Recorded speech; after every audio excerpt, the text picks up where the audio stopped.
ज्यादा सीधे मत बनो। जो वृक्ष बहुत ज्यादा सीधा होता है सबसे पहले वही काटा जाता है। अक्सर हम सोचते हैं कि दूसरों के लिए अच्छा करते रहो, सब कुछ सहते रहो, यही सच्चा धर्म है। लेकिन क्या हर परिस्थिति में चुप रहना, सहना और सीधे बने रहना सही है? या फिर कहीं ऐसा तो नहीं कि हमारी ये अत्यधिक सजनता ही हमारी सबसे बड़ी कमजोरी बन जाती है? आइए जानते हैं एक कहानी से। भारत के एक शांत हिमालयी गांव में एक बौद्ध मठ था। यहाँ कई भिक्षु साधना करते थे। उनमें से एक था भिक्षु तेंजिन। वह बेहद शांत, विनम्र और सरल स्वभाव का था।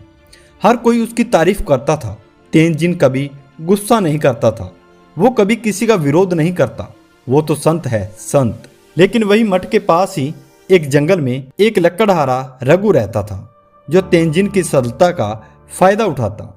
वो रोज मठ में आता, तेंजिन से खाने के लिए कुछ मांगता और कई बार उसका सामान भी उठा ले जाता। तेंजिन सब कुछ चुपचाप सहता रहता। एक दिन रघु ने हद पार कर दी। उसने मठ की छोटी सी घंटी चुरा ली, जो पूजा के समय बजाई जाती थी। तेंजिन ने उसे देखा, लेकिन फिर भी कुछ नहीं कहा। गुरु पद्मानाथ, जो मठ के प्रमुख भिक्षु थे, उन्होंने यह देखा। उन्होंने तेंजिन को बुलाया और पूछा, तुमने रघु को चोरी करते देखा और फिर भी उसे कुछ नहीं कहा? तेंजिन ने मुस्कुराकर जवाब दिया, गुरुजी, मैं क्रोध नहीं करना चाहता था। गुरु पद्मानाथ कुछ क्षण चुप रहे, फिर गंभीर स्वर में बोले, बिल्कुल ठीक, लेकिन ध्यान रहे, अत्यधिक सीधे वृक्ष को सबसे पहले काटा जाता है।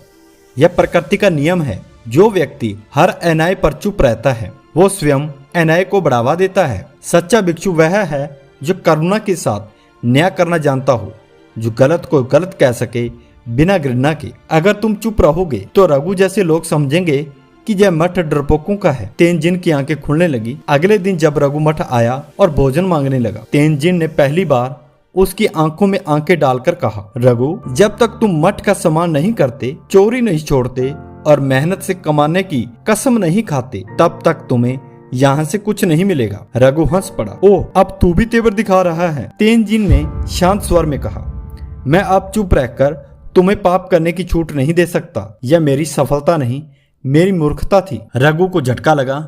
उसे पहली बार एहसास हुआ कि वह अब मजाक नहीं बना सकता। वो दिन गया और हफ्तों तक नहीं लौटा, किंतु एक दिन वो फिर आया, पर इस बार उसके हाथों में लकड़ियों का गट्ठर था। वो बोला, तेंजिन, क्या मैं इन लकड़ियों को बेचकर मठ के लिए कुछ अनाज ला सकता हूँ? मुझे अब समझ आ गया है, चुप्पी का मतलब कमजोरी नहीं, लेकिन हर चीज की सीमा होती है। तेंजिन मुस्कुराया।